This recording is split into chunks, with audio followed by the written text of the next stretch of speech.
Hey, Ecom Masters, welcome to the show. My name is Mike Weiss, Chief Community Officer at Dropified, and as a thank you for tuning in to the e-commerce mastery show, we've put together a special podcast-only e-commerce training just for you. Now, in it, you're going to learn the ins and outs of how to set up your own brand of products where you can literally put your own labels, brands, logos, and messaging over top of top-selling, in-demand, high-quality, high-profit products that are exclusive to supplements, CBD, skincare, and pet products. And here's the key: no minimum order quantities, no upfront inventory costs. And I'm going to show you how to do this in literally minutes. Now, guys, we refined these principles over the course of 5 years with working with over 100,000 of our own e-compreneur customers just like you. So to get immediate 100% free access, all you got to do is go to dropified.com/podcast-special, or you can just click the link below and you're going to learn exactly how we do this in just minutes. Thank you so much for being part of the Dropified family and enjoy the show.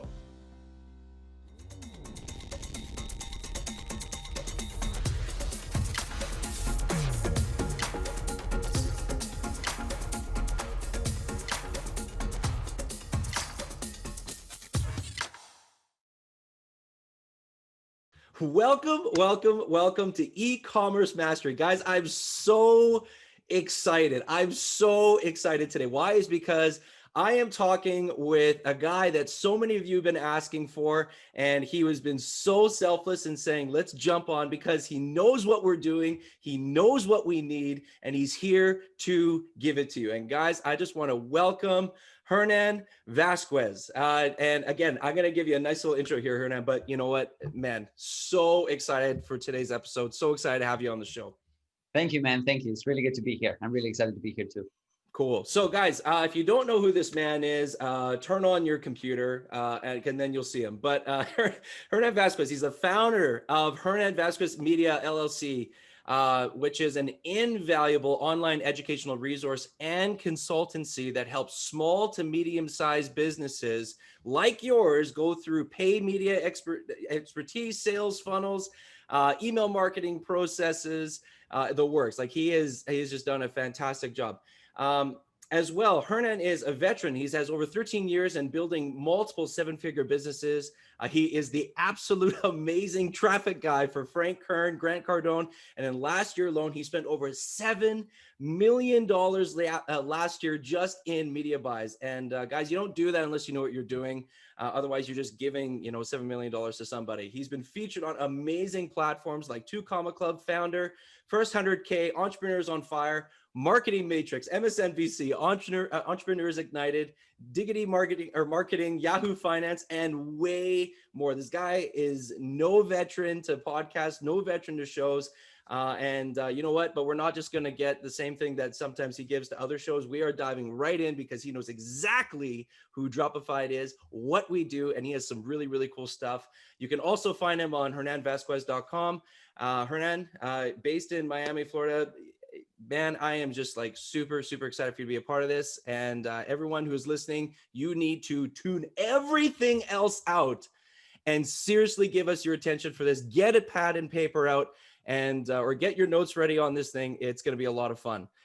So Hernan, let's talk about the breakdown of what we're going to cover today.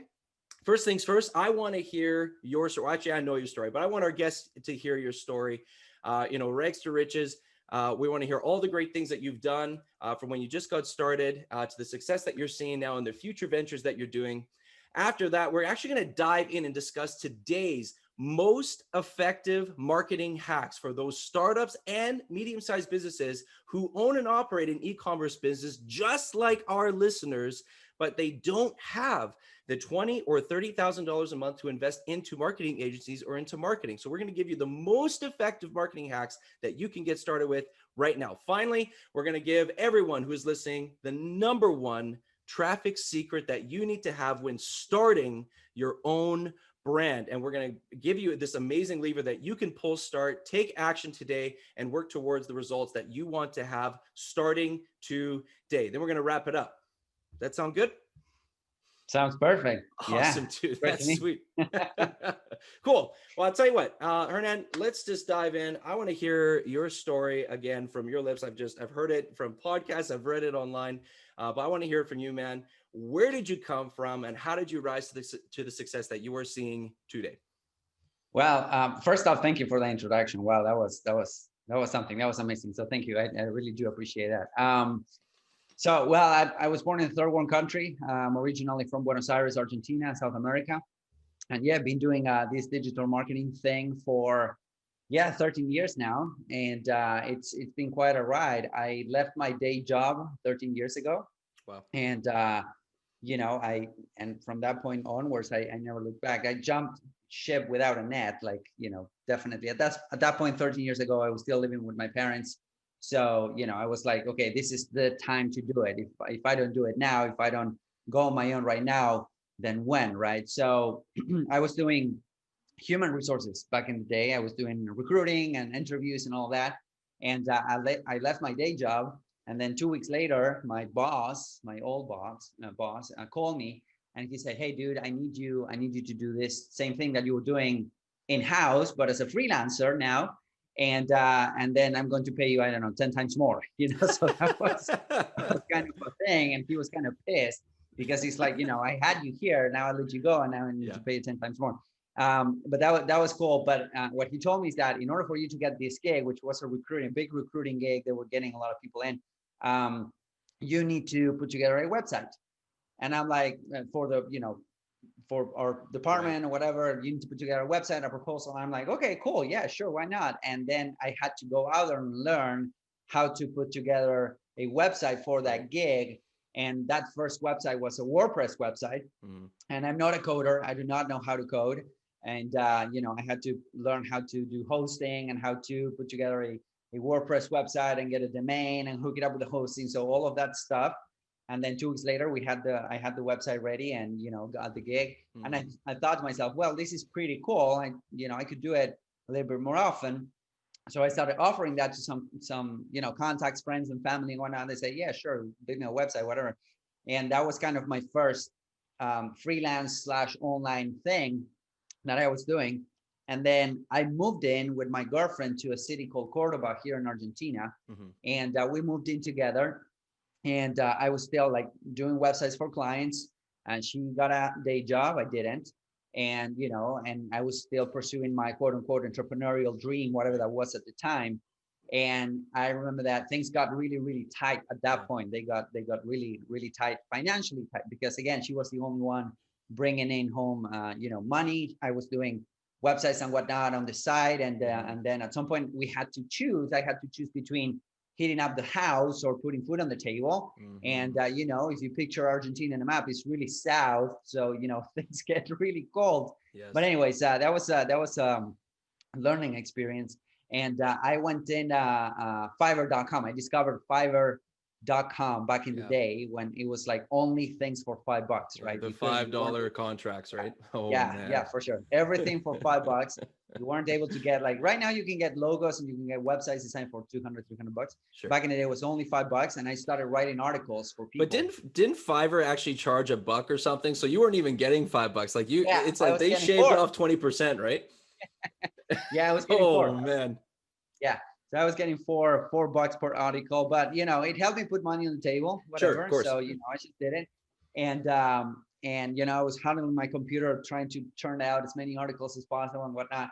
And then some people out of that contacted me outside to start producing content for them. And then the people that were asking me to do websites for them, they said, okay, now we need traffic. So I had to dive into SEO. I had to dive into paid traffic as well.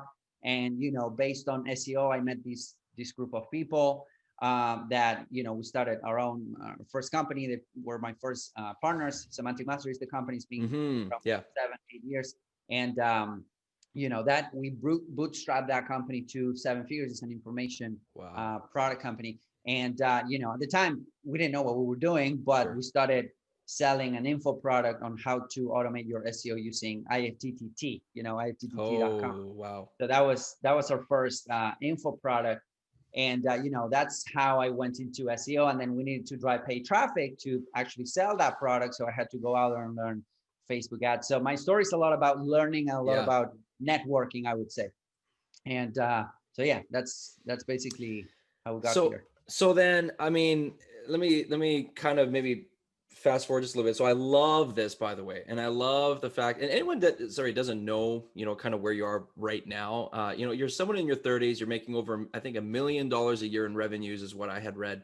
Is that true? Like over $1 million Yeah, per it year in is. revenues? Yeah, Yeah, yeah. You're in your between all my, third. Yeah, yeah. and you're in your 30s. You kind of hit this landmark that, say 13 years ago, everyone wants to make, $1 million a year, right? But it doesn't, they don't. It's conceptually, it's a hard thing to be like, okay, what are the steps to do that? And no one knows the steps for every single person, right? But you're there and you're doing it. But you're not just saying, great, I'm this guy and I've reached my goals. But you continue diving into future ventures. And what I love and what I really, really appreciate about your ventures is that it's an ongoing passion for both serving, whether it's, nature, because I know you love planting trees and helping the earth, in Argentina. And then, but it's also, into tools and into processes and strategies, like your company with Semantic Mastery and what you're now doing with Hernan Vasquez Media, LLC. But where the heck did, Frank, Kern and Grant Cardone come into that? Because you're this kid that's learning, and these guys aren't looking for kids that are just learning. They kind of need a certain caliber there. So talk to us about that transition. Yeah, for sure. Great point. So, well, I've been following Frank since I started, my digital marketing career, like, I don't know, 10 years ago. I've been following Frank for the past 10 years. And I've always been that kind of person that it's a lot about learning and learning by doing and consuming courses, of course, buying and getting mentors. Of course, that's part of the deal. But so it's always about learning by doing and also networking. Like, if you think about it, like, who do you want to work with, right? Who is like your Russell Brunson says your dream 100, right? That's Who right. is your dream 100? Who you want to work with? Who you want to develop relationships with? And by the way, you're on my dream 100, so this is like a real thing right now. So, okay, thank you. Okay, that's pretty cool. That's pretty cool. So it works. It works. It works. Yeah. Yeah, for sure. So following Frank a lot and whatnot, and then at some point I became member of one of his communities because I feel that if you really admire somebody, you really want to go closer to that person. Yeah. Just buy their products or services. Hire them or just like give them money. That is one way of getting closer to that circle, right? And I started doing that. We started. I became one of his inner circle members. Which was I think it was $200-$300 a month membership program, and then I started being really helpful in his Facebook group. Really helpful in his Facebook group, with no agenda, just being helpful. And one of the guys, Tyler, one of the guys of Frank Kern, he reached out to me and said, "Hey, dude, do you want to help us moderate the Facebook group, which was growing? We will come your membership." And I'm like, "Sure, of course." And then I stay in touch with their team and whatnot, good guys. And we started in communication because I was a moderator of the group. And then at some point, Frank decided to build the first advertising agency that he built. And he was looking for media buyers.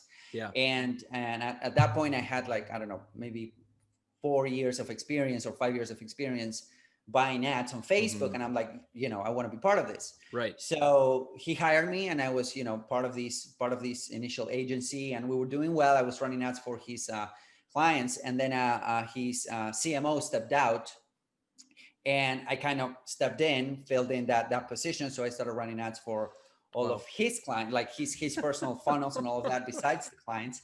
So that was that. And then at the beginning of last year, this was 2019, beginning of last year, he partnered up with Grant Cardone. Yeah. And then, I just went in. Just part of it. Yeah.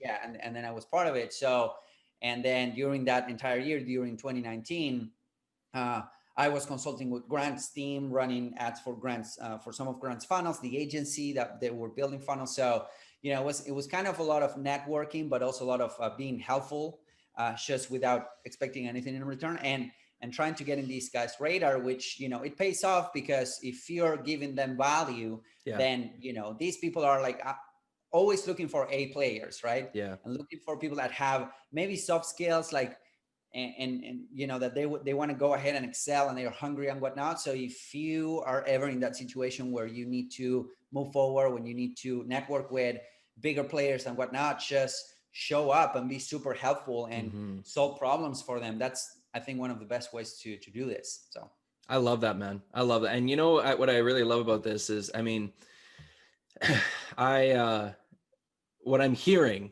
is, I mean, again, Frank and Grant, they hold their own, right? Like those guys, they are really, really, really smart.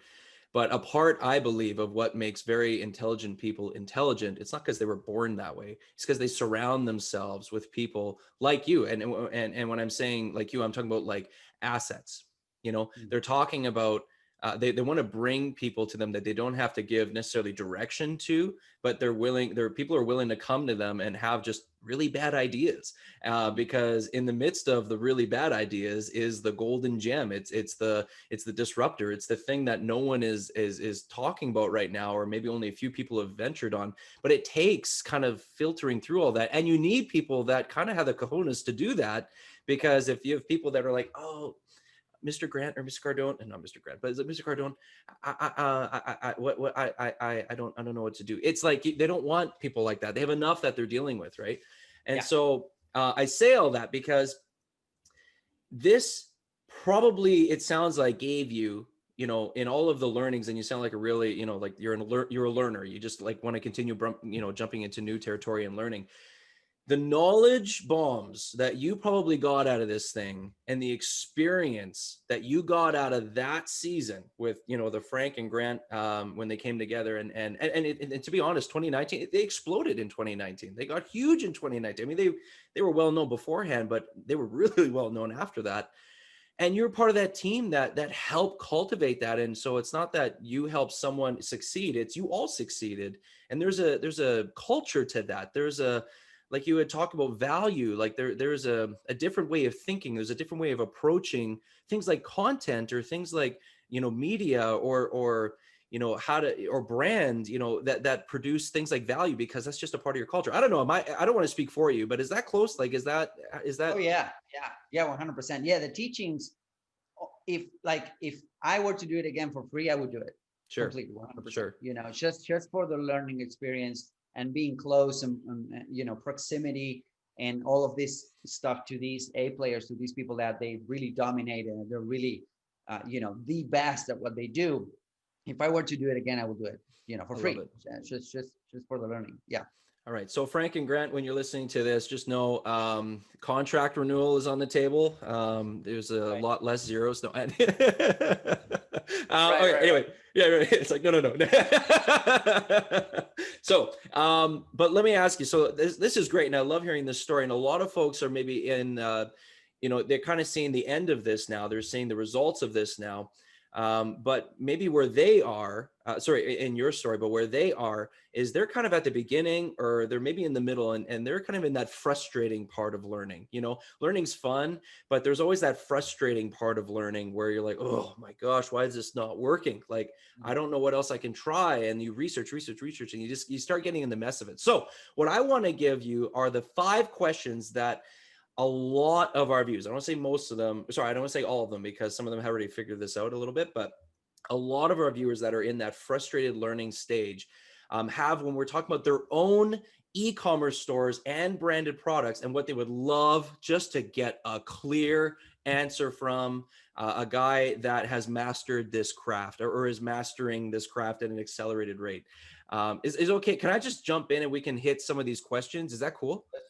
All right. So yeah. So first question, and it might be a little bit elementary, but what is, and I'm talking about for like someone that's just starting out, and then we'll kind of go through the spectrum here, but what is the first type of ad that everyone should start with when they are starting out? And I'm talking about with maybe a new brand of product, because you know at Dropified we do you could flip up different brands and market and test. And so when they're just getting started in that avenue, they have the product, they have the brand, but they need to kind of get it out into the ecosystem. What is the first type of ad, or the first type of ad sequence, if you will, that people that you think, or that you would recommend people start with? Yeah, that's actually a great question. And there's a really simple answer to that. So a lot of people will tell you, you need to start with an engagement campaign, or you need to start with a like campaign to get likes to your Facebook page before you actually show it to people, because people, for some reason, are going to pay attention to how many likes you've got. They won't, they won't. They don't care. Like what they care about is what's in it for them, what the product is going to do for them, what are the benefits of the product. So if you start with a like campaign, or if you're starting getting a lot of, I don't know, likes, shares in your posts, because that trains the algorithm, that's not the way I go about it. The way I go about it is there's a really simple methodology, which is you need to start with a conversion campaign. A conversion campaign, it's a conversion ad. Usually, if you're running ads to something like an e-commerce store, Shopify, for instance, you would optimize that towards a purchase right away. Some people will tell you, well, you need to season your pixel. You need to run page views first, or add to carts. I just go, right away for purchases. And what you need to do is to test as many audiences as possible. And by audiences, I mean as many interests as possible on Facebook. So a really simple structure that we use to do that is we would grab 1 or 2 video ads, simple video ads, promoting your product, really simple video ads, benefit-based copy. The copy doesn't have to be great. The product will do 80% to 95% of the heavy lifting of the ad, So if you will showcase the product on a really simple video ad, 30-second video ad, 2 to 3 lines of copy, and you will run those video ads to anywhere between 15 to 30 different interests. Wow. And by interests, you would think about, okay, who would buy this product? And usually the first thing that comes to mind are those people that you want to target. So you would use the Facebook platform to actually go through different interests, and usually we do this where the structure is simple. It's one campaign, 15 to 30 ad sets, and then 1 or 2 ads per ad set, right? And in each of those ad sets, you will target and test different audiences. That, I think, is the fastest way to understand who will buy your product, who will not buy your product, and even if the product is viable based on the early metrics that you're getting. Does that make sense? It does make sense, and I love that. And you know what's funny? Oh, I'm so excited that there's so many, I'm going to say keywords, but I think for a lot of folks, they're trigger words that you had said in there. And so some of the questions, the future questions that we have here are going to go after some of those, diving a little bit deeper into what, specifically how you're going to get after that. But what I'm hearing out of that first ad that you want to be going after is an engagement ad. If you have data, like pixel data for purchases, then go after conversion. If you don't have purchase data, conversion is probably not going to be your best bet, because you want to find people that are doing the behavior that you want them to do. Right. And so conversion ads, you don't want to do a conversion ad for people for just add to cart, because if they don't buy it, that's what Facebook's going to kind of trigger for you. So yeah. And so the pixel will train itself, ask you, because here's the thing. If you get a visitor to your website and that visitor doesn't buy, Facebook learns something out of that. So I always say that a non-conversion is a conversion itself, right, as well. And the reason why is because, again, if somebody visits your website, they leave, then Facebook knows, okay, so this person might not have been the best person to target with the ads. We're going to target this other person and this other segment and this other demographic, until Facebook understands and starts learning based on the pixel learning and the machine learning and all of the rude magic that they do behind the scenes, is that, they can go ahead and actually target your ideal customers. So that's why I say, hey, let's start with conversions off the bat, potentially with purchases, test as many audiences as possible. Then out of those audiences, some will work, majority will not work. And then you keep on refining your campaign. I love that. And then what you're saying is actually in the ad, you're going to be using videos, short videos, and they're going to be value driven, short copy, everything to do about your product and the benefit that it's going to have. And then we're talking about the types of products you always have to be careful of, obviously what you're putting in there. You can't say, for example, the vitamin C product is going to cure blindness, right? Like you have to be careful with what you're saying, but as long as you're playing within the rules that Facebook is very clear on what you can and cannot do, then you should be good. Cool. Thank you for that. That's awesome. Second question that we have is, what pattern interruption strategies are essential for a highly successful product ad on Facebook? Okay, that's actually a great question. I promoted pretty much everything on Facebook you can think of, like anywhere between, e-commerce, webinars, and service-based, local businesses, brick and mortar, so pretty much anything. And something that we found is that and this is the term from Dan Kennedy. He talks about dog whistle copy. Okay. You know how those whistles that only dogs can hear Yes. because they're so high that they only can hear? Well, you want to put in your copy over the first line, and potentially on the video, if you have a slideshow type of video, the first like 3 seconds of a video, you want to immediately signal out who your product is going to be for, right? Like, attention gardeners, right? Or if you want to have a better night of sleep, read this, right? So those little lines of copy, and I really recommend that if you want to get really good at Facebook ads, you read the classics, you go after Dan Kennedy, David Ogilvy, you read the classics in terms of direct response marketing, because those 2 to 3 lines initially, that's the first thing that people will come across if they're on their mobile devices, on their desktop computers. Those 2 to 3 lines of copy, the first 2 lines of copy, are the ones that you're going to be really adamant when you're promoting your service and who you and your product, who you're going to be targeting, right? Attention stay-at-home moms. You're not saying, and this is a distinction, are you a stay-at-home mom?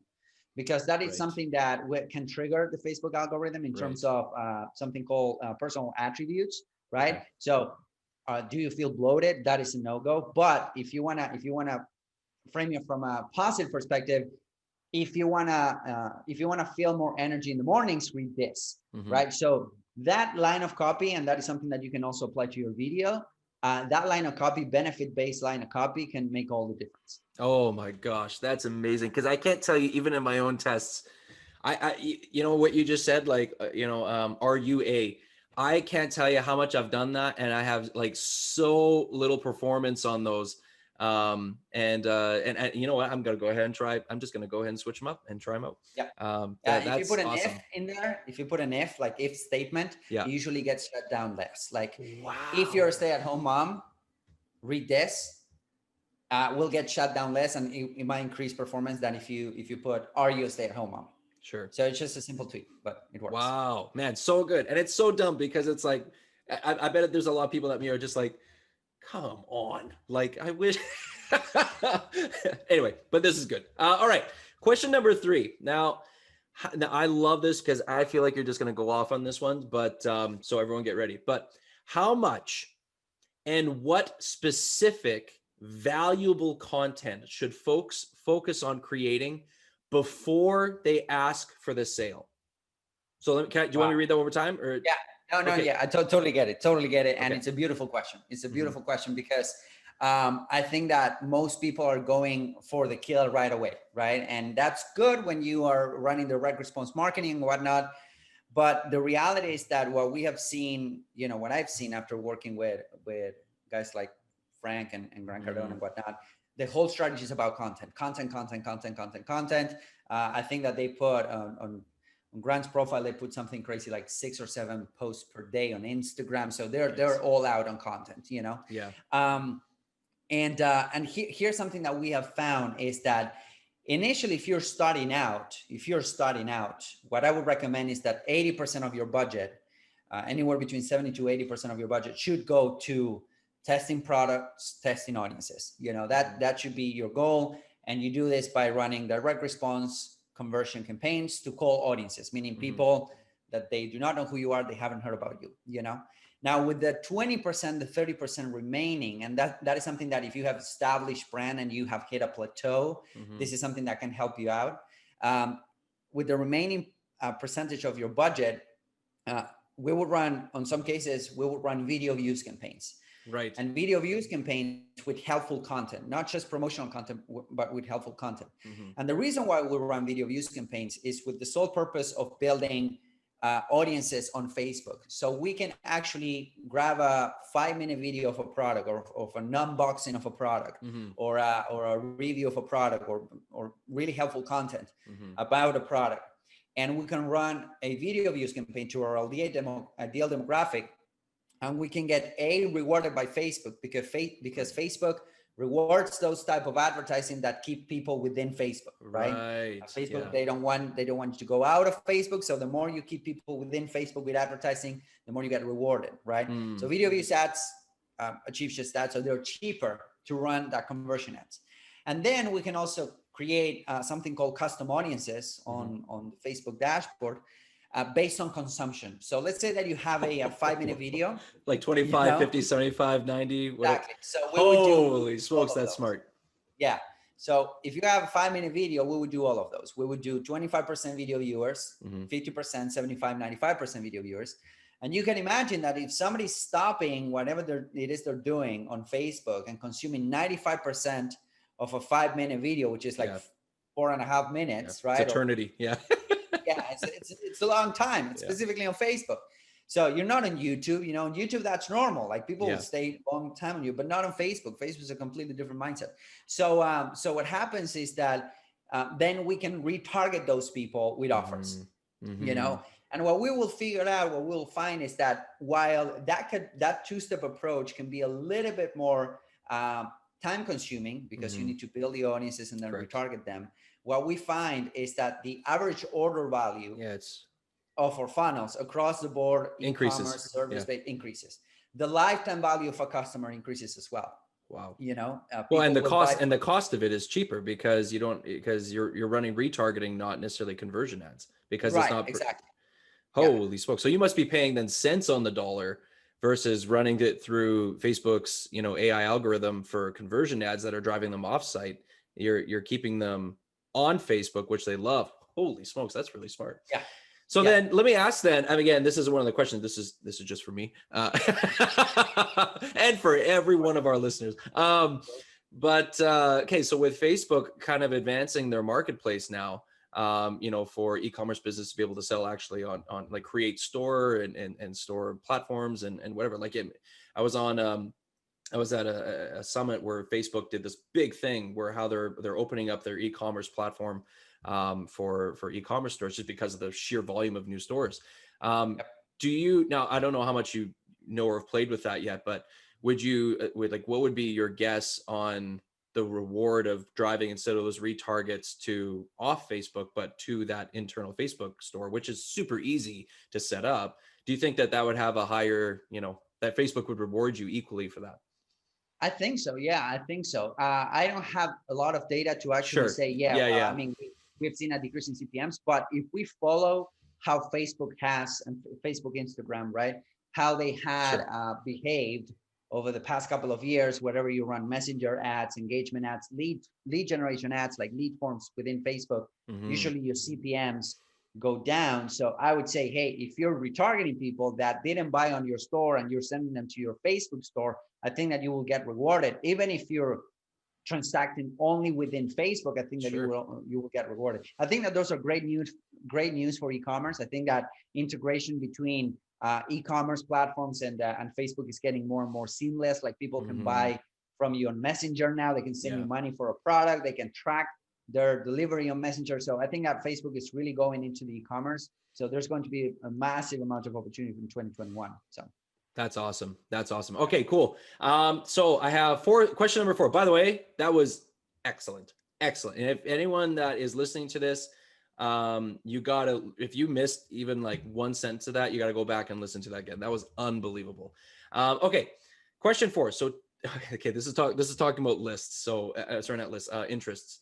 So to target individual niches, Facebook interests are not as intuitive. This is the question, by the way. Facebook interests are not as intuitive with some products like supplements, CBD topicals, pet supplements, or skincare products like our clients sell with their brands.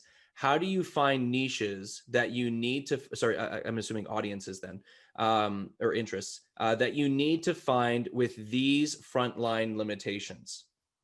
Yeah, like you can't just say people that take supplements, like you can't find that, right? So yeah, for sure. And that's actually a great question, and I really like that question because Facebook has a lot of data of their users, right? And I'm an advocate of going broad with your target, right? Specifically when you're starting out, and even if you're launching a new line of supplements or a new, whatever that is, if you're starting out, I'm a big advocate of going broad because the broader you let Facebook run, the better your results will be. The less it will charge you per click, per impression. So I'm a big advocate of choosing broad interest. However, when it comes to supplements, like you cannot target people that take supplements, but you can target publications like magazines, bodybuilding, men's health, women's health.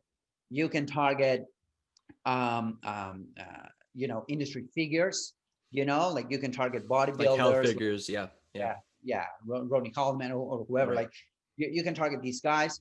You can target associations. So you can target the American Bodybuilder Association, for instance, Right. right? So you can target associations. So those 2-3 things usually fit, like and you can target brands. Like Yeah. you can Brands, target, pages, and yeah. brands, pages, and whatnot. Now, again, if you use this 15 to 30 ad sets or audiences mentality or strategy, you can easily find 30 different 30 related interests. And then what I like to do is also to sprinkle a couple of really broad interests, like fitness, for instance, Sure. or Yeah. bodybuilding or weightlifting or whatever it is that you're, or CrossFit or whatever it is that you're trying to target. And these audiences are going to be huge. We're talking about a couple million people, couple tens of million people in some cases, but that's fine.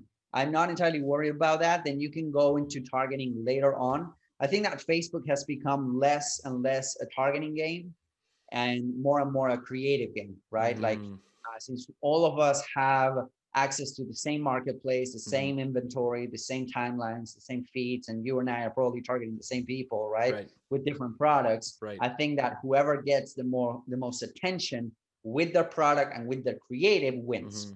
So it's not that much a targeting game. Like you can be really broad with your targeting and kind of loose. It's more like a creative game, what your ads are saying and who they're grabbing and how they're grabbing attention. I like that. And actually, when you say that, I do have a couple follow-up questions with that. By the way, that was really good. I like that. So for example, because these questions are coming from our listeners. So for those of the listeners that are actually on the Dropified private label on demand plan, you're able to spin up whatever brands that you want. Like you can literally put an unlimited number of brand designs or label designs or templates or whatever you want on the same product. So say that you're going to be doing like a shed fat, like a shed fat burner product, right? Which we have in the catalog, and you want to target, bodybuilders, CrossFit, probably not long distance runners because those guys are lean anyway. But it's, what I mean? Like if you want to target, say for example, the fitness side. Well, not only do you, instead of you having to fit the audience into your product, which is what like 90% of people, or actually even say even higher, 95% of people do out there, unless you're like doing print on demand apparel, mugs, t-shirts, whatever. You literally have kind of one of the coolest ins with this, because now you actually get to fit the audience exactly where they are with branding that works because it's out there. So you don't have to kind of fudge and fiddle. I hope maybe you can literally laser target your branding to that audience and just spin up a quick label, try it out, and you're going to have a much higher success rate, with those ad sets, because it's literally the same thing that they're used to seeing every day in the area, in their ecosystem that they're used to seeing. And which means they have a higher likelihood of clicking through, and then you can actually start, gravitating your data there. But again, the ad can't just be offer; it has to be value. It has to be something that they would normally click on in that ecosystem that would align with what they believe and what their values are, which you can, sort of attest based off of where they're gravitating to on Facebook. So, so I'm throwing the ball up there for you, Hernan. What would you say to that? I think it's a game changer.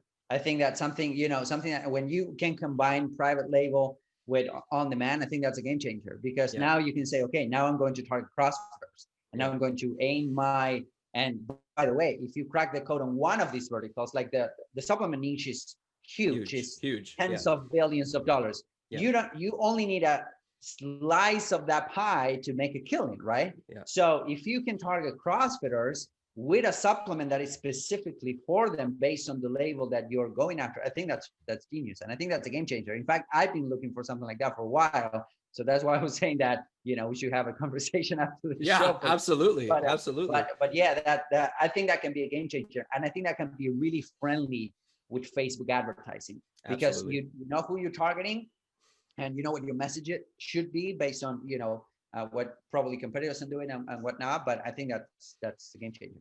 Hi there, Ecom Masters. Mike Weiss here again with a friendly reminder that you've unlocked access to our exclusive podcast-only training on how to create your own supplement, CBD, pet, or skincare brand in just minutes, where we're gonna break down from A to Z exactly how to put your own design on top-selling products and start selling in just minutes. It's incredible. Now, the principles that you're going to learn are exactly the same principles that we've used with our customers who did over $2 billion. That's right, with a B, $2 billion in sales last year alone. You cannot afford not to take me up on this free training. So to get immediate 100% complimentary access, all you got to do is go to dropified.com/podcast-special, or you can just click the link below in the show notes. I will see you soon.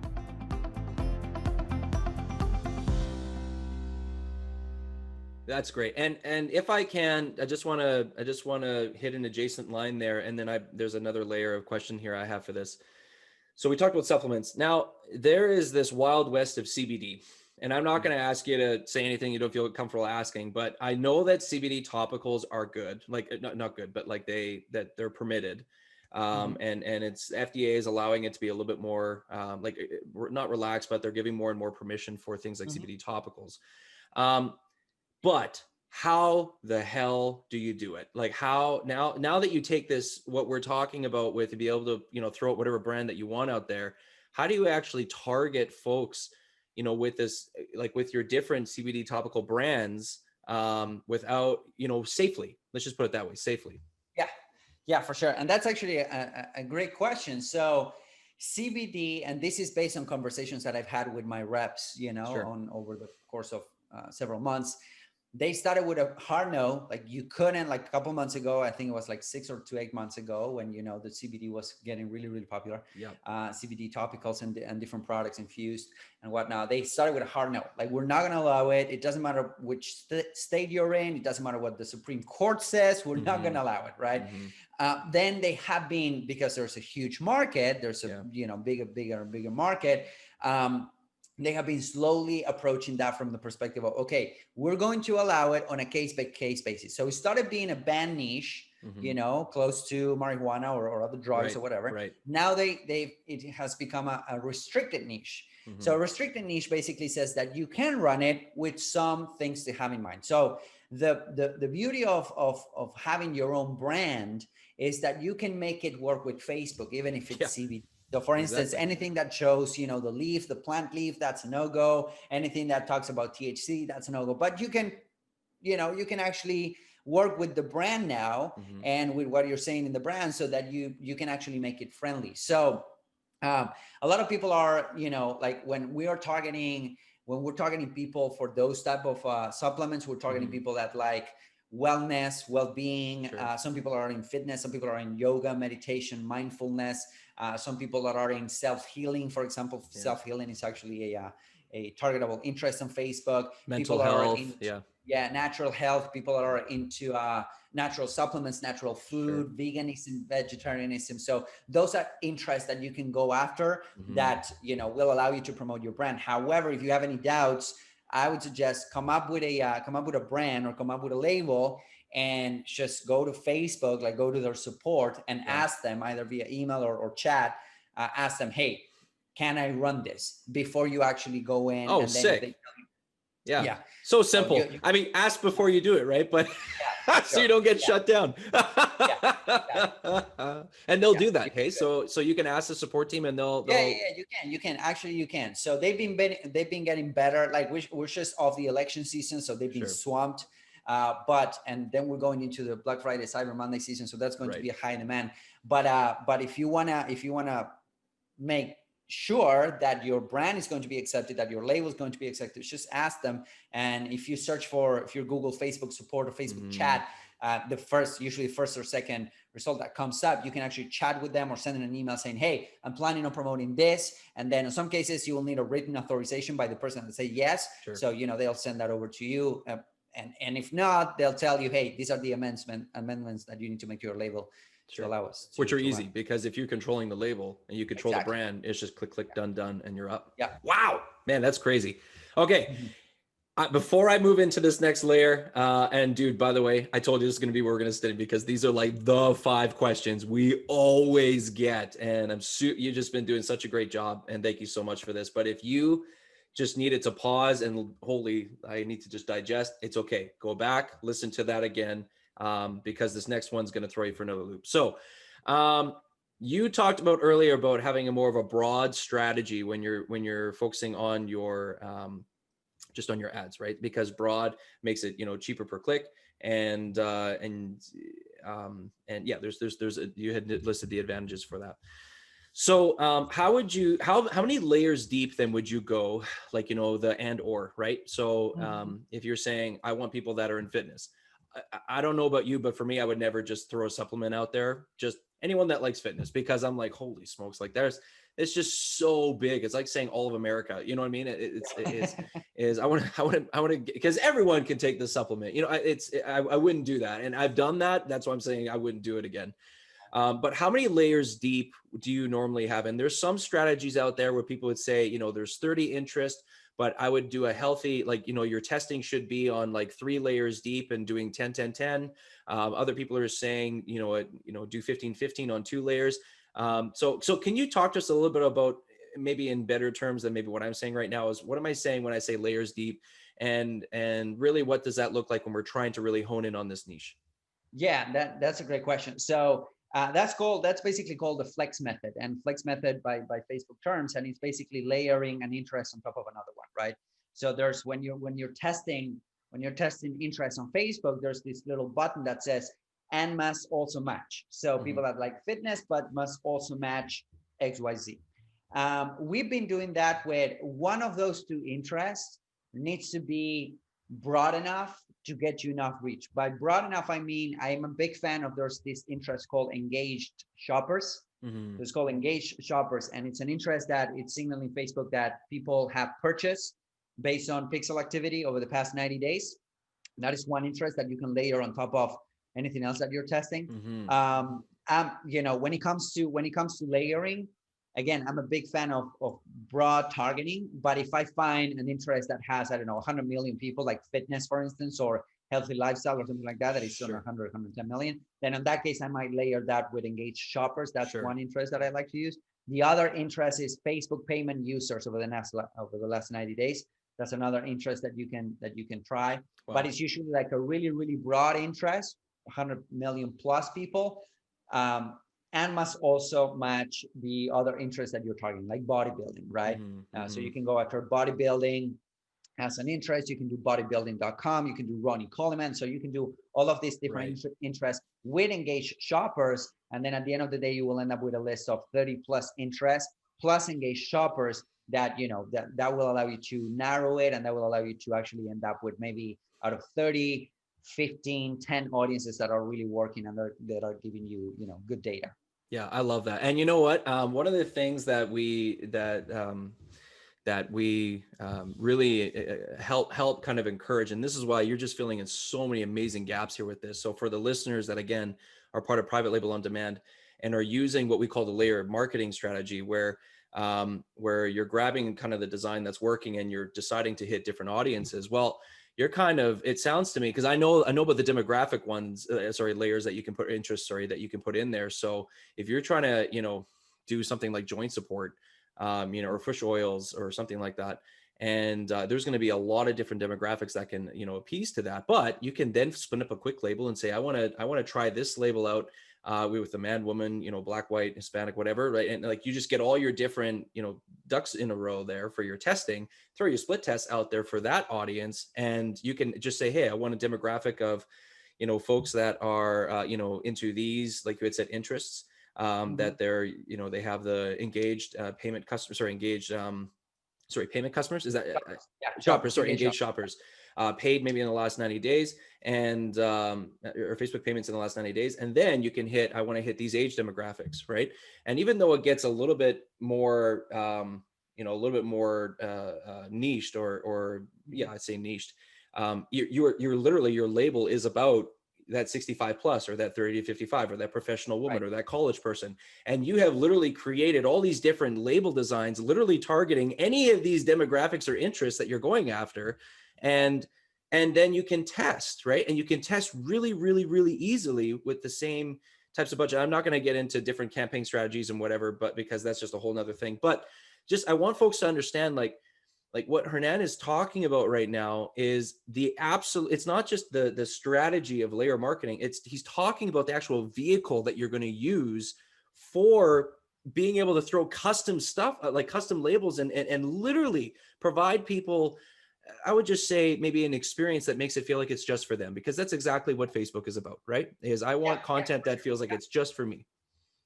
Yeah, 100%. And I think that's why I'm thinking that, that concept is a game changer, because it's the same thing that Print of Demand guys did, which is like, hey, if I don't know, if you have a birthday in October, which is my case, you will get targeted with an ad that it's for birthday in October. So you can actually go out there and target these demographics and target with these different labels. So I think it's genius. So. Cool. By the way, happy belated birthday. So we, okay. I got the last one here. So this one, it's great. I think we covered this a little bit in the previous ones, but just to kind of hit it, the nail on the head here. So it says, let's talk about the strongest retargeting strategies. And there's a few things in here. So let me get through it. Let's talk about the strongest retargeting strategies that you're doing with Frank right now. And would recommend to those who seek out your help with your own consulting. And it says it can get a little overwhelming when you're considering all the options. And they have 5 options here. So 1, giveaway content. So free versus gated versus charged strategies. 2, custom audiences versus lookalike audiences. 3, retargeting ads based off of video views, actually, which we had in here, which is great. And again, I think you kind of answered that, but video views and engagement ads versus native ad retargeting and pixel data using conversion ads. So looking at that strategy. 4, social proofing ads before investing. So how can you social proof in maybe separate countries and then bring it in or whatever? Because there's lots of that stuff. And 5, focusing on creating the halo effect across different platforms. Yikes, that was a lot. So what I had here, so the question, just so you got it, talk about the strongest retargeting strategies. And I'm just saying, I think, I'm not going to say what I think. What the audience comes to me with here is there's so many, and it's not like I have an unlimited budget. So what are the strongest retargeting strategies? And maybe it's not just like a simple generic answer. It's saying, if you're doing this, pick one of these 3 strategies, right? If you're doing this, these are probably better strategies for you. And again, the 5 that they had here are not limited to the only strategies they have, but they did list a lot of them in here. So I was pretty impressed. Yeah. No, yeah, that makes total sense. And I like that list. And yeah, like all of them work, if you think about it, like if you're crushing it, and if you want to take from, I don't know, if you want to go from 7 figures to 8 figures, you apply all 5, right? So that's right. Go. But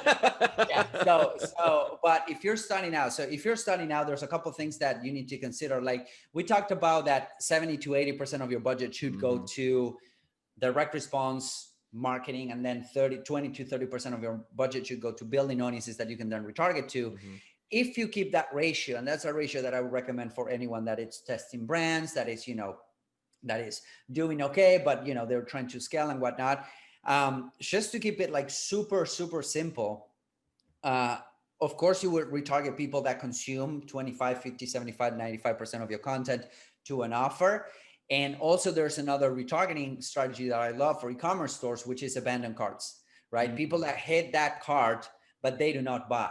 If you think about it, there's just one little nudge away from buying, because if you think about it, what they did is they stopped scrolling, they click on your ads, they went to your product page, and they added to cart, they added their payment details, and for some reason, I don't know, their phone rang or whatever, and they didn't complete. So that's a retargeting strategy that I love using in terms of those people that are close to complete the checkout process, but they haven't. That's going to be usually your highest ROI campaign of your entire dashboard. And you can run either a conversion campaign to get them back to buy, or you can run a traffic campaign to get them back to the cart. Okay, I usually run both. So that is like if you're starting out.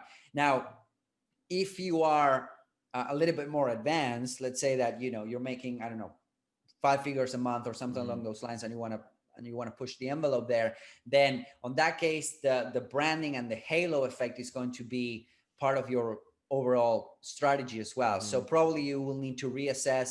Again, 60 to 70% of your budget will go to direct response. 40% of your budget will go to video views and building the audiences and whatnot. Because basically what we're doing when we're building audiences is we're getting people ready to buy over the next 30 days, 30, right. 60, 90 days, right? When you're running conversion campaigns, you're harvesting the low-hanging fruit. You're going for people that are ready to buy right now. Right. When you're running video views campaigns, what's going on is that you're getting people aware, you're making people aware that you have this awesome product, this awesome label, but they might not be ready to buy right now. They might be ready to buy over the next couple of right. weeks or months. So in that case, what's happening is that usually what I would recommend is to reassess the budget, maybe spend a little bit more money on that brand building campaign. And then on that case, the halo effect definitely needs to happen. And usually what we do with halo effect is really simple remarketing strategies on Google Display Network. We might run remarketing strategies on YouTube, but based off most of our target will come from Facebook conversion campaigns, because that way we leverage all of their algorithm, we leverage their AI and whatnot to get buyers into our system, and then we follow them around the internet with something like Google Display Network or something like YouTube, and that creates a halo effect. So they see your video first, they open the they open Instagram tomorrow, they see your offer ad, then they go out to Washington Post and they see your ad there, and then they are to YouTube and they see your ad there. So that creates like a halo effect that is really powerful to push people in your funnel, because at this point, like for e-commerce stores and depending on your price point, but people need a lot of touching points. A lot of advertisers, they get discouraged because they don't get an ROI right off the bat. Yeah. And I sent my ad out and I didn't have any buys. Yeah. And I'm not a millionaire yet. And that's normal, because people, they need a lot of touching points, right? They need to get to know you, get to like you, get to trust you. Even if they're spending 30, 50, $100 with your brand, they still need to do that. So I think that the fact that you can now whip up labels that are specifically for specific demographics will accelerate and shorten that curve and shorten that process. But still, they need to understand that, the shipping is on time, that your company is legit, that you're not going to just run away with their money, which has happened before, unfortunately, with a lot of e-commerce stores and specifically with Facebook. So those are the 2-3 strategies that I would recommend, depending on where you're at right now with your company. Yeah, no, I love that. And what I really love too is, so you're giving them the strategy here, and you're giving them the tools to do it through Facebook. One thing, I don't know if you've seen this, but one thing I've kind of found on my end is once you have them, like make sure you're taking every dollar accountable. Like don't just put, $100 or $200 or $500 a day budget, or even $50 a day budget, whatever it is that you can do. Don't just say, okay, there's my $100. Like, that's $100. Like, what is that? What did that do for you? What did you get from that? Don't just see it as a dollar sign, like almost like a line of credit that's now at zero and you have to replenish. Like, this isn't a credit card you gave to your kids and you have to rebuy, that you have to pay off. This is like, you need to know that $1 gets you X what? Like, is it $1 a lead? Is it $2 a lead? $3 a lead? Like, what is that? Is your cost of acquisition $2, $3, $10, $20, $100? I mean, at the beginning, expect it to be higher because of what Hernan's saying, because you're going to have to run, 7, 8, 9, 10 impressions against that, or not impressions, sorry, 10. They have to see the content and engage with the content sometimes 7 to 10 times before they're actually gonna be like, okay, this person's legit. So be very intentional about what you're putting on those ads. So it's not just buy. It's like, hey, this is Susie, and she's also a stay-at-home mom, and Susie's an F-bomb mom because her kids are home all the time, right? And then you pull off the F-bomb mom thing, or whatever. Like, it doesn't matter what you're doing, just create something that's attractive, that feels like it'd be just for them, so that they buy. But when you have them, like, you better be making sure that on the other side of that ad, or on the other side of that click, it is captivating. Like, so if you're putting it into a sales funnel, like whatever your funnel is going to be, make sure that that funnel feels like it's like, hey, welcome home. You know, it's like, it has to feel like you're catching them, inviting them in, here's a drink, and enjoy the party kind of thing, right? And you know, one of the ways, again, for the listeners, if you're like, okay, this is finally making sense, but how do I create this nice house for them? Well, you know, one way that you can do that is tailored custom bundled packages that when you're bringing them through a sales funnel, it's not, hey, it's not just, hey, here's 3 supplements and I'll give it to you for 6 for cheaper, and then 9 for even cheaper and 12 for even cheaper. Like, that's fine. But what else do you think that they're going to be interested in? And if that's going to be, hey, I have kids, great, throw a couple kid products in there. And hey, I have this. Well, by the time that they're done, it almost feels like a timeshare presentation, but that actually they wanted to be a part of. Right. Because they're like, oh my gosh, I got something for me. I got something for my kids. I got something for my husband. I got something for my parents. I got something for whatever. And this all feels like value to me because it's exactly the type of thing I want. And the ability to create custom bundle packages or custom products in your sales funnel is a huge part of keeping them and actually getting to cart and getting after the cart, like on the thank you page. Because you're doing half the work for the marketing, but you got to make sure that the house you're inviting people to is nice. It's the party they will actually want to attend. People don't want to attend parties that suck, right? So you send the invitation out, they come. You better make sure that party's, you know, something they're going to enjoy.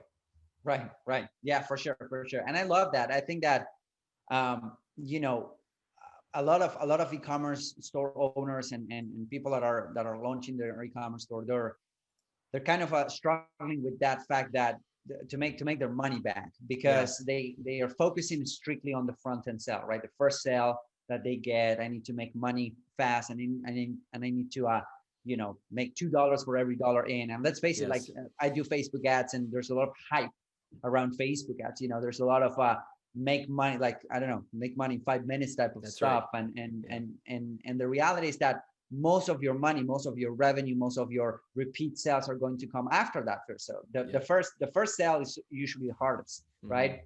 And again, citing Dan Kennedy, a buyer is a buyer is a buyer is a buyer. So basically, you know, if you can add more value by offering more products that make sense, I think that will increase your average order value, which will in turn allow you to spend more money on advertising, which will allow you to grow your business faster, and which will allow you to, you know, connect better with your customers at a deeper level. So I think that it has a lot of benefits to think about.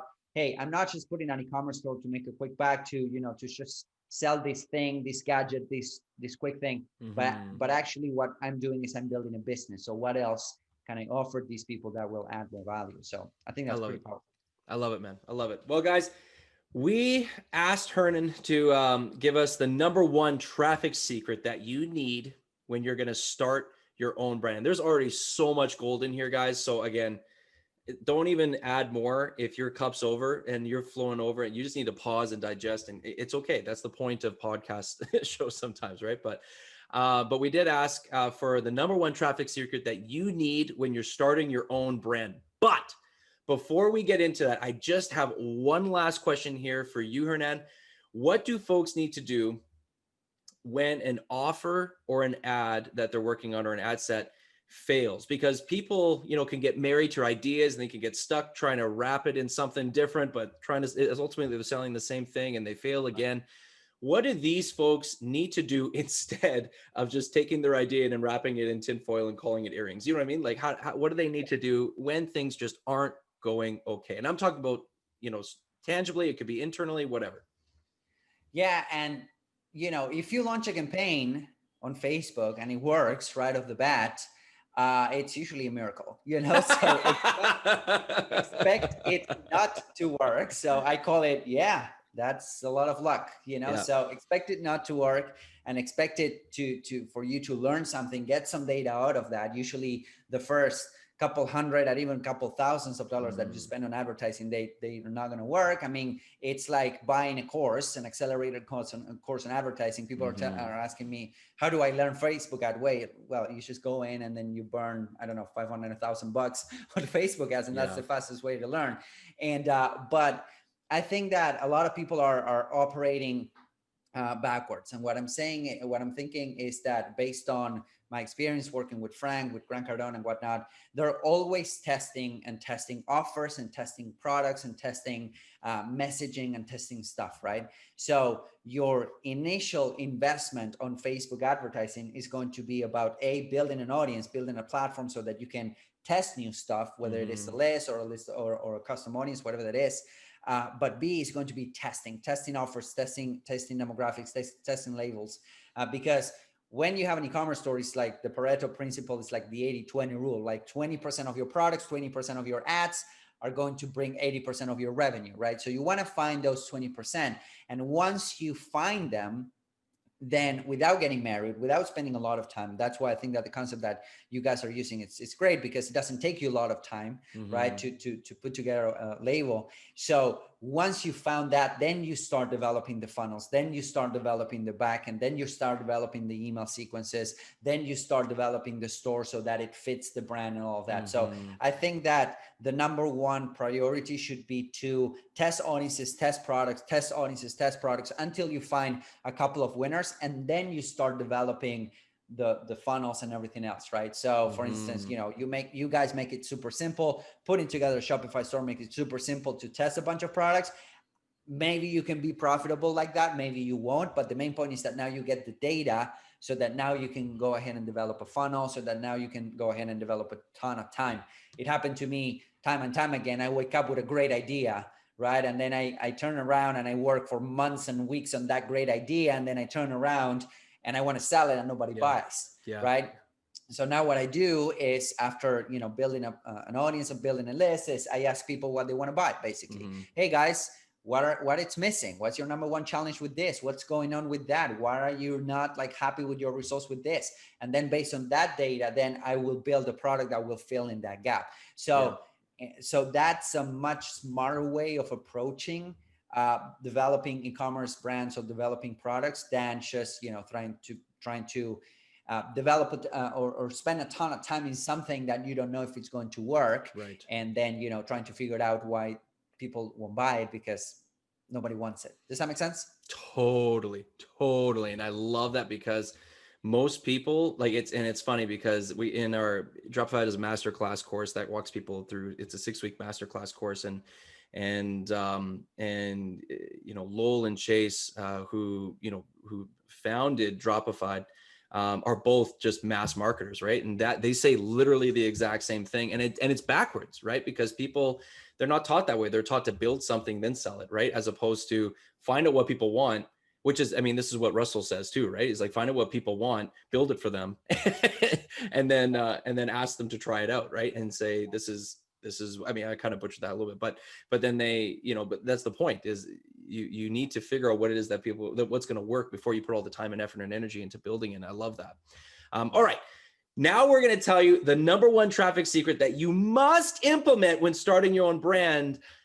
But before we reveal this, we actually want to remind you about a couple special bonuses and gifts that are just for those that are listening to this amazing, amazing episode. So first, we are going to do an amazing special giveaway from Dropified as well, to give you guys a chance when we're talking about products, to give you a chance to actually take this a step further. And what's really cool is I'm actually, I'll tell you what I'm going to do. I'm going to show you just in 2 minutes how quickly you can get your own product to actually put into this, presentation and into this strategy.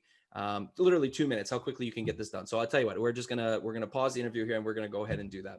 Hey everyone, my name is Mike Weiss. I'm the Chief Community Officer here at Dropified, and in 2 minutes, I'm going to show you how to sell your own supplement brand. So let's go into some supplements and add some products. All right, so what we're going to do first is I am going to add a turmeric product that we have here for inflammation. It's a great product. Supplements, great turmeric with bioperine. We're going to go into the supplement here, and what's great, so in order to do this, all you have to do is download the template. Once you download the template, it'll give you, you can either, give it to somebody who's going to create it for you, or you can use tools like Adobe Illustrator to put your own brand, your own designs on this template, and then you're going to hit customize label, and you're going to upload it. So I have a preset one here. Okay, so This is one of the labels. Now in here, this is where you can manipulate a little bit of the of how the label is going to look. Now this isn't going to affect the print. It's just going to affect how it shows on your store. So I like this. I'm also going to put one for suggested use, which is in there, and I'm going to put one for supplement facts because people like reading that.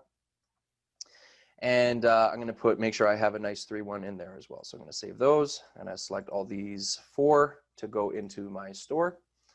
Okay. Now these are generating. Now once that's generating, I'm going to send it right to my stores. We're going to hit send sample to store and make sure it's the right one. So Shopify, tone deaf, publish, cool. Get in there, great, it's been done properly. I'm going to go back into my store, go into products, and it should show up here, right here. Turmeric, biopropene, bioprene, wow, I'm struggling with that one. Going to hit preview, just see what it looks like. Boom, $34.95. You have your label on top of this amazing product, and you have the 4 products that we have. These are high resolution products, even though they feel a little bit blurry when you're actually putting them in. Obviously, you can see they're very clear. And yeah, that's it. That's how easily you can do that.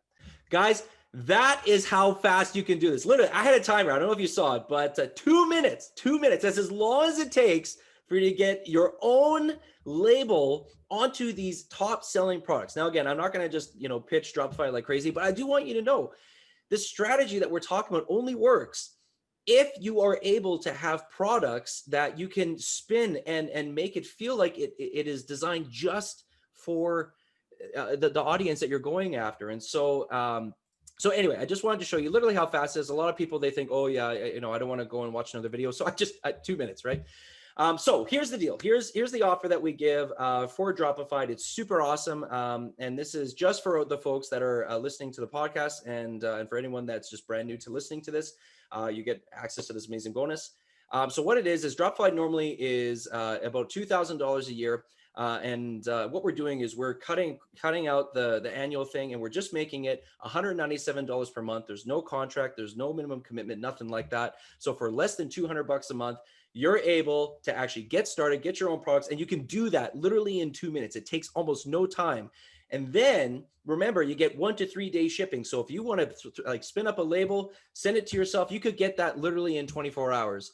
And we're going to talk to Hernan in a second here about the last number 1 traffic secret that you need to implement for starting your own brand. But I just want to let you know, so it's going to be $197 a month.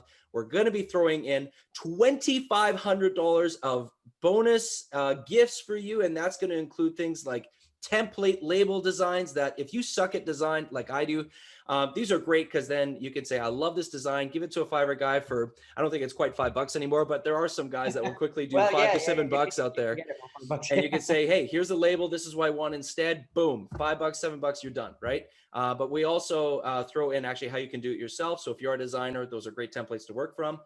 Second, we have been talking a lot about Facebook marketing strategies today. And so what we're also going to throw in is a supplement secret mini course, a secret traffic mini course. And what it is, it's talking not about Facebook. So I'm not going to come in here and pretend like I knew exactly what Hernan was talking about in those courses. We're going to be talking about traffic sources off of Facebook, which then you can use retargeting strategies like we've talked about today with those traffic sources. And so those are gonna be native, those are gonna be influencer, and it's a whole series of videos, literally step-by-step how you can get set up using those. I'm throwing all that in. Normally it's $2,500. Literally I charge the public, but I'm giving it to you for free. So everything's gonna be $197 per month. If you like that, go ahead, click down below, and we'll be good to go. So now with that, Hernan, what is the number 1 traffic secret that you must implement when you're starting your own brand? And when we're finished that, let's talk about ways that people can continue following you,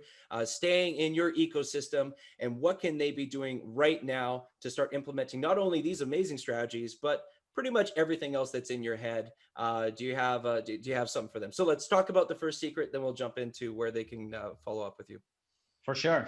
Yeah. And I think that you mentioned that the shipping is like 1 to 3 days. Is that what you said? That's right. Yeah. Okay. So that, I think that's super powerful. And the reason why I'm saying that is because I mentioned before that Facebook is not that much a targeting game anymore. It's mostly a creative game. So he who can put out creatives the fastest or put them out, the better and whatnot wins basically. So if you can get your products shipped to you in 3 days, you can get them to you pretty quickly. So that will allow you to put out video content that's enticing that nobody else has. That's a problem as well in the e-commerce stories, because a lot of people that are selling e-commerce products, they're just reusing, you know, somebody else's product or somebody else's video creatives and whatnot. This is yours. Nobody else has it. So I think that is really, really powerful because it gives you an edge. That would be number one. And we talked about small promotional videos, square videos that are 30-second stops so that people can see it on mobile, on Instagram, Facebook, and whatnot.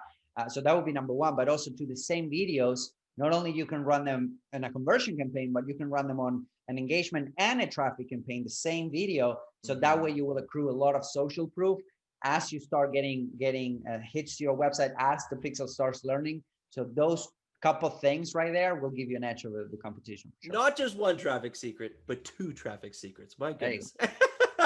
Awesome. Hernan, thank you so much. As we wrap up, I just wanted to thank you again for being here. There's gonna be a lot of folks that are like, this is the guy I've been looking for. And guys, that's why I brought him on. This is amazing. But can you tell us what are some ways that people can continue following you along your journey? If they want to, you know, seek out more of these amazing strategies, or maybe they actually want to just hire you and say, dude, I love what you're talking about. I kind of caught 10% of it, but instead of trying to learn, you know, how to reinvent the wheel here, I'm just gonna chat with you.